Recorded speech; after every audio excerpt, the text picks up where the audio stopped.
დილიდან თბილისის საპროტესტო მსვლელობები იმართება. აქციის მონაწილეები მეტროსადგურ სახელმწიფო უნივერსიტეტთან დილის 8 საათზე შეიკრიბნენ, საიდანაც სამეზობლოს მსვლელობა მოეწყო. აქციის მონაწილეებმა ქავთარაძის ქუჩის ნაწილობრივ გადაკეტვაც მოახერხეს. მათ ადგილზე საქართველოსა და ევროკავშირის დროშები ჰქონდათ მიტანილი, ასევე ბანერები, რომელზეც აქციების დროს დაკავებული და ნაცემი აქციის მონაწილეები არიან გამოსახულები. მსვლელობის მონაწილეები ხელახალ არჩევნებსა და გასული აქციების დროს დაკავებული პირების გათავისუფლებას ითხოვენ.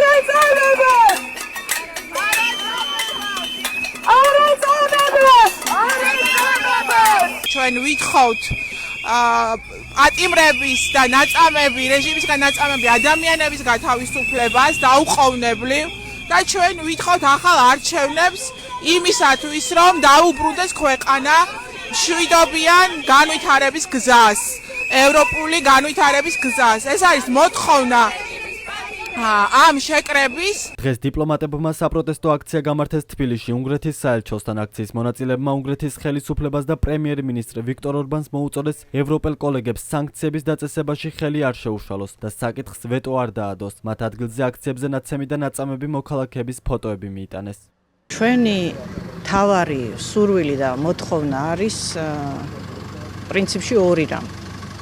ორბანმა გამოიჩინოს ისეთივე გამბედაობა, როგორიც მან ერთხელ უკვე გამოიჩინა 2012 წელს, როდესაც ბევრი ევროპელი კოლეგისგან განსხვავებით ძალიან მტკიცე პოზიცია ჰქონდა პუტინის წინააღმდეგ და მან საქართველოში არსებული ტრიბუნა გამოიყენა, გაბედა საქართველოში ჩამოვიდა და საქართველოდან მიმართა ვლადიმერ პუტინს და დაგმო მისი იმპერიალისტური პოლიტიკა და ვინაიდან მას ყველაზე კარგად ესმის სინამდვილეში რა მიზანს ემსახურება დღეს პუტინისტური პოლიტიკა და მათ შორის პირველ რიგში ბიძინა ივანიშვილი, გვინდა რომ უბრალოდ აქტიური ქმედებებისგან შეეკავოს თავი. ჩვენი ამოცანაა, რომ მან არ გამოიყენოს ვეტოს უფლება, ჩვენი ამოცანაა, მან გააცნობიეროს რა საფრთხის წინაშე დგას საქართველო. სხვებზე უკეთ იცის უნგრეთმა რა არის რუსეთი და რა არის რუსეთის შავი ძალა, ხო, იმპერიალისტური ძალა, იმიტომ რომ ყველას მოგეხსენებათ 68 წლის წინ 1956 წელს რა ამბები დააწია ბუდაპეშტს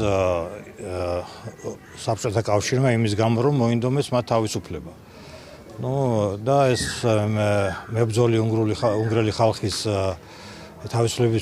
თავისუფლების წადილი ჩაახშვეს სისხლში. იმედი გვაქვს რომ ძალიან გულთან ახლოს მიიტანენ ჩვენ ზუსტად იგივე სიტუაციაში ვართ ჩვენც ახლა, იმიტომ რომ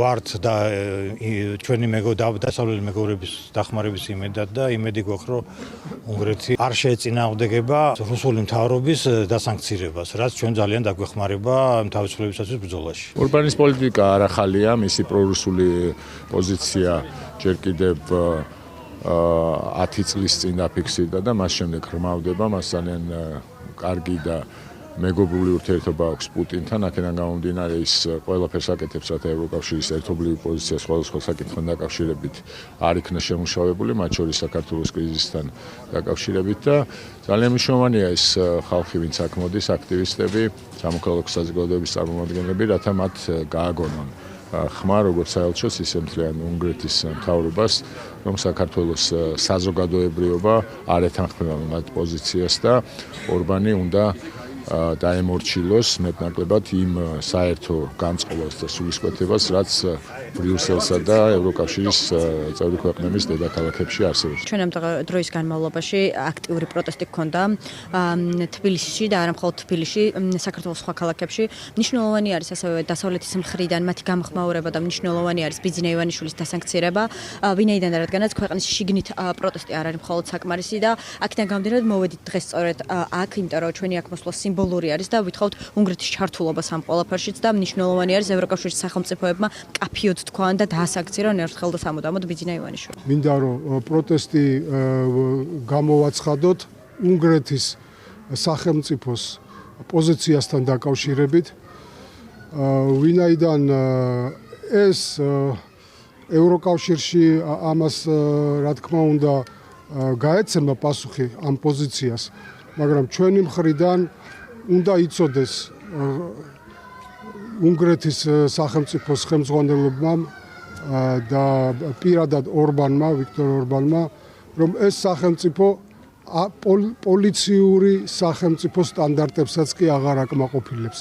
მაშინ, როდესაც მშვიდობიან მანიფესტანტებს, დაპატიმრებულებს ფიზიკურად უსწორდებიან და ცემენ, აი ამის მერე რაზე უნდა იყოს საერთოდ საუბარი და რა მხარდაჭერაზე უნდა იყოს უნგრეთის მხრიდან საუბარი ჩვენი დღევანდელი მესვეურების მიმართ. დღეს რუსთაველის გამზირზე ბებია ბაბუების აქციამ მსვლელობა გაიმართა. ისინი მსვლელობით პარლამენტის შენობასთან მივიდნენ. მათ საავტომობილო გზის ნაწილი გადაკეტეს. როგორც აქციის მონაწილეები ამბობენ, მათ უნდათ ევროპა და ის რაც შვილების თაობისთვის ვერ შეძლეს, შვილიშვილების თაობისთვის მაინც უნდა შეძლონ. მათივე თქმით, ისინი ითხოვენ ახალი არჩევნების ჩატარებას და დაკავებულების გათავისუფლებას.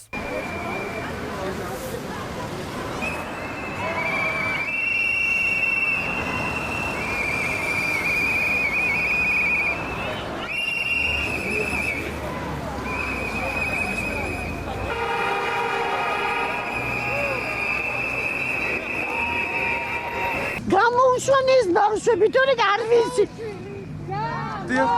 ვიცი რას ვიზამ, აი პარლამენტის წინ რას ვიზამ არ ვიცი, აღარ მეკუთვნის შემთავს და ესენი ეს კაი ბავშვები რატო ხარ დაჭერილი? ვწდები ხალხო, არ შეიძლება, უნდა არ შეიძლება ამ ბიძინას რომ რა გვიყო ამ კაცმა, რა გვიყო ბევრ ხელისუფლებას მოვესწარი, ძალიან დიდი ხნის ვარ, მაგრამ ასეთი უგულო და უგონო არასოდეს მინახავს. ანა კალანდარეს აქეთ შესანიშნავი ლექსი, თუ კაცის გული, თუ კაცის გონი, სული, ბოდიში სული, ყრუდა ბნელია, გული ბოროტი,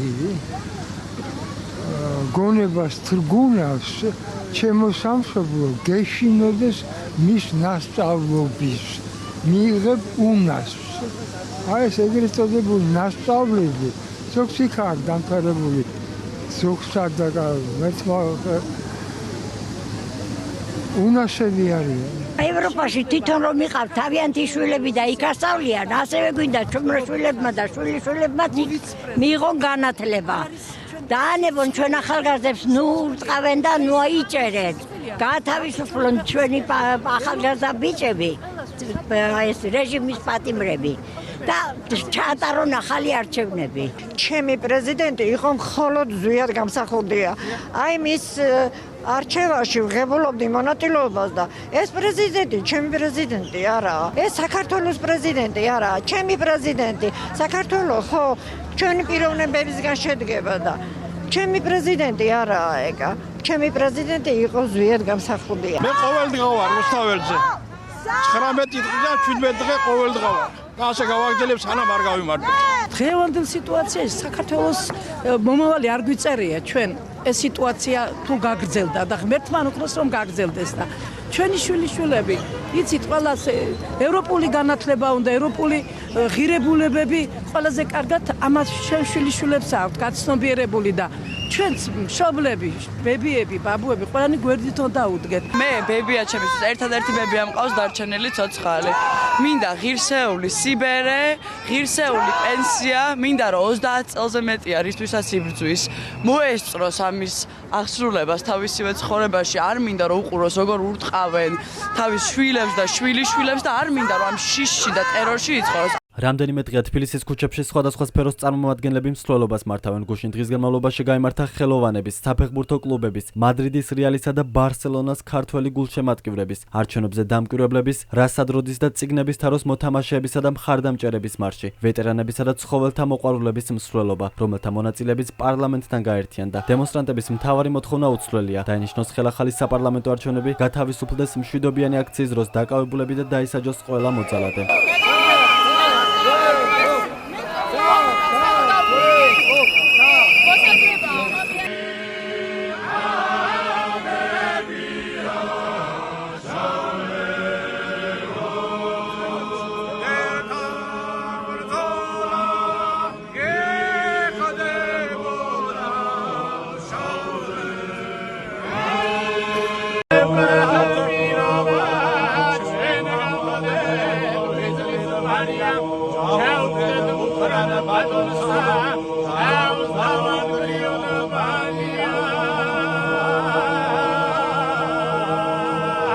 საპროტესტო აქციები არ წყდება რეგიონებშიც. მე-18 დღეა უწყვეტი აქციები იმართება ზუგდიდსა და ქუთაისში. 15 დეკემბერს ბათუმში ილია ჭავჭავაძის ძეგლთან საჯარო და კერძო სკოლების მასწავლებელთა ნაწილმა საპროტესტო აქციას სახელწოდებით ერთად ევროპისკენ გამართა. მასწავლებლების ნაწილმა მარში მოაწყო აჭარის მთავრობის სახლისაკენ და იქ მიმდინარე უწყვეტ პროევროპულ აქციას შეუერთდა.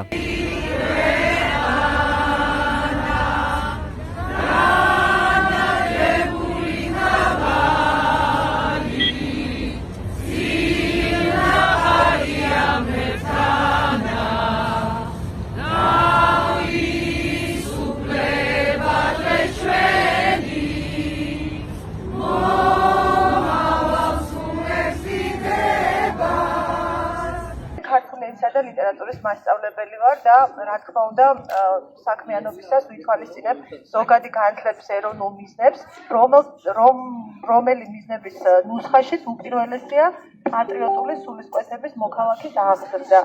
პატრიოტიზმი, რა თქმა უნდა, სამშობლოს სადარაჯოზე დგომაა და დღეს როცა ჩვენ ყველანი ვხედავთ, რომ ჩვენი ორიენტაცია, ჩვენი გეზი აბსოლუტურად გახდა ანტიევროპული და ამით ეს არ არის მხოლოდ ახირება, ხო, მოქალაქეების, ეს არის კონსტიტუციით განსაზღვრული ერთ-ერთი ძალიან მნიშვნელოვანი მიზანი. ვეღარ სრულდება ჩვენ მასწავლებლები, ვინც დღეს აქ გავართ, განუხრელად და შემართებით ვიბრძვით იმისათვის, რომ დავიცვათ საკუთარი ჩვენი მოსწავლეების და სრულიად საქართველოს მომავალი. აქ არის ის ხალხი შეკრებილი, რომელიც არ ვემსახურებით არც ერთ ხელისუფლებას. ჩვენ ვემსახურებით ჩვენ სახელმწიფოს, მოსწავლეებს და მშობლებს. ამიტომ, როდესაც ჩვენ წავალთ სკოლაში, არ გავაპროტესტებთ, ეს ნიშნავს იმას, რომ ვემსახურებით ხელისუფლებას. ჩვენ არ ვართ ხელისუფლების ლაქიები, ჩვენ ვართ თავისუფალი მოქალაქეები და ჩვენ გვინდა, რომ ავღზარდოთ თავისუფალი მოქალაქეები.